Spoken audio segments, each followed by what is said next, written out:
Hello everyone, welcome back to another episode of Slow Customs. Now if you saw my recent community post, you'd know that I had been working on another custom. So this custom is Fred the Black Diesel. To get into the custom, Fred wasn't seen in the Railway series. To my knowledge, I think he was just mentioned at some point. But yeah.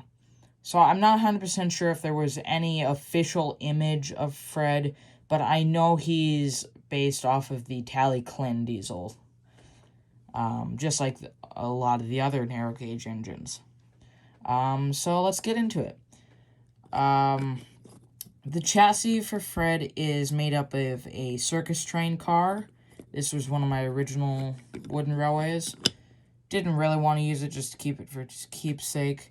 Yeah, sorry. Tree keeps falling over. And I've taken way too many tapes. You know what? Let's just get rid of the whole tree. There. Yeah, it won't stay up. So, yeah. So yeah.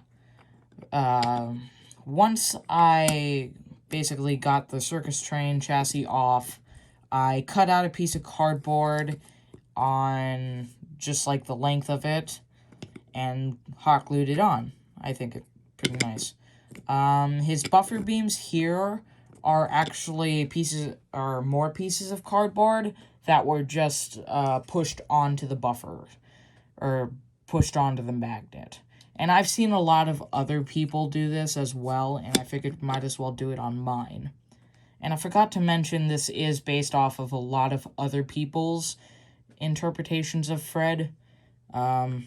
Otherwise, pretty much just only thing different with mine is the face. So yeah. Speaking of the face, it is also molded out of Play-Doh, just like my bear face. It's kind of hard to see under the light, but yeah. I think it turned out really nice, to be honest with you. Gives it that kind of characterly feel. It makes it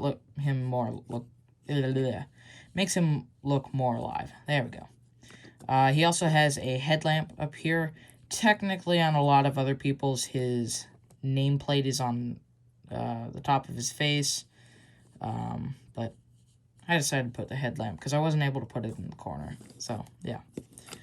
The side view here is just a door, his number, and his nameplate. His number and nameplate were just pieces of paper that I printed out, or scaled, printed out, and cut out and stuck on.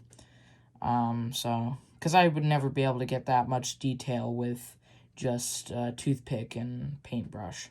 So, yeah.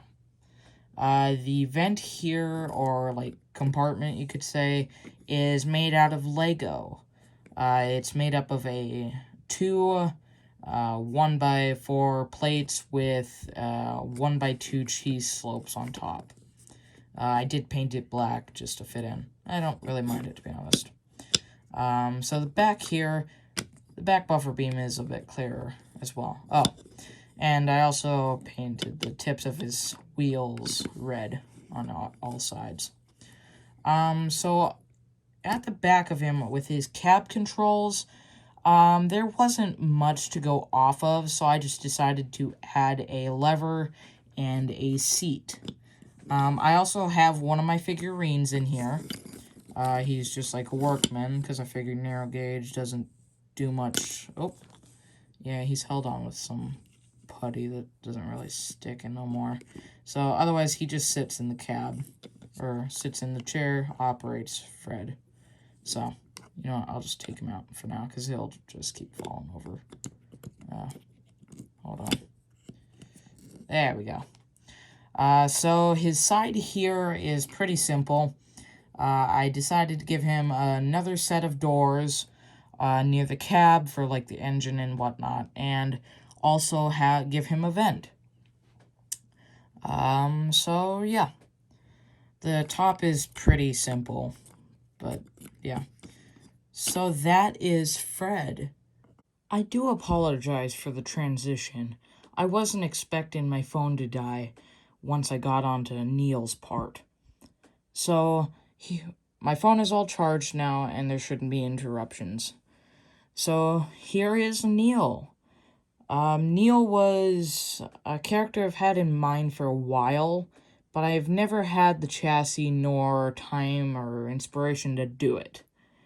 My Neil is based off of Flying Scott Films' Neil.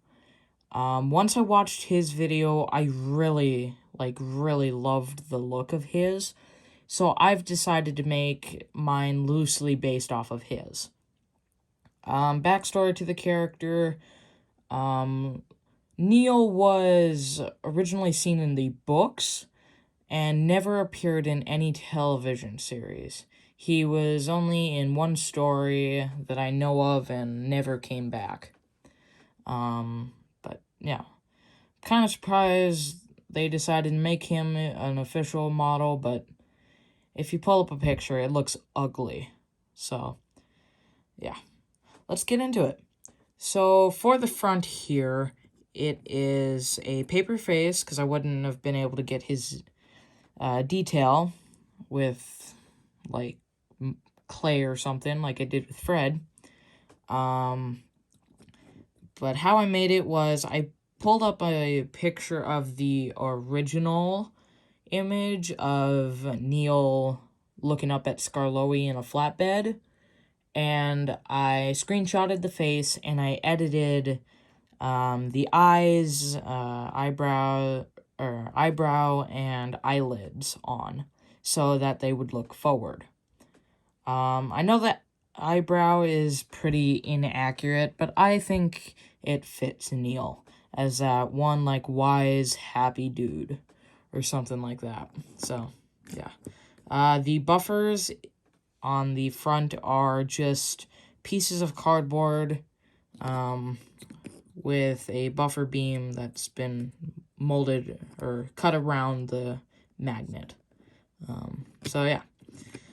Moving on, the funnel is actually made out of a paintbrush cap. I had a beat-up paintbrush that I found that had the cap with it, so I decided to trim it down, glue it on, and paint it black for Neil's funnel. And I think it looks very nice on him. So yeah.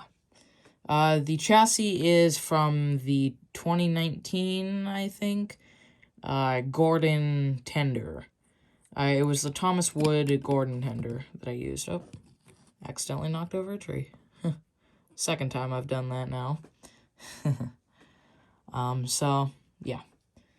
On the side here, he has his S and M and 2 lettering.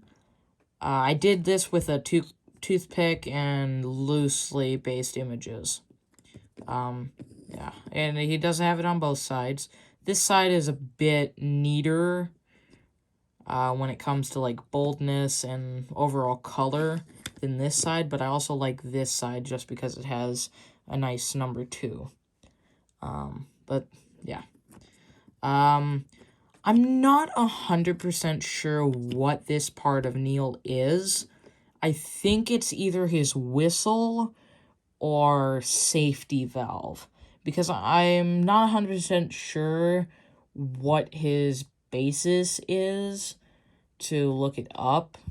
I could just look it up quickly, but I don't feel like it. But that is actually the top part of Hawin's funnel. Yeah, I just had that laying around from when I cut it off of the telescope I used for Hawin's funnel, and figured I might as well use it for Neil's safety valve / whistle. So, yeah. And I do have one of my custom figures in it, just because it fits nicely. And just like Fred, it's able to, like, just stick out. But this one's very tight in there, so it just kind of sits, which is nice. In the books, he does not have cabbed lining, but since I was basing mine pretty much off of Dax's, I decided to put the line in there just to give it some more detail, you could say. And it is also on each side. It is also on the back as well, which looks really nice. This side's a bit rougher just because I accidentally spilled some glue on it, so yeah. The back buffer beam is pretty much the same as the front, just they're a bit wonkier. That's kind of why I put them at the back and not the front. So yeah, that's pretty much all I got for Neil. So if you enjoyed these two customs, I don't know, just subscribe. I've got my Christmas special in the making, and I've also got my New Year's special, or my yearly collection video, ready to go. So, like Christmas Eve, 7 to 8, expect a Christmas video. I'm not going to say what it is, it'll be a good surprise, but expect one of those. So, I've rambled on too long. Hope you guys enjoyed the video, and I'll see you in the next one. Goodbye!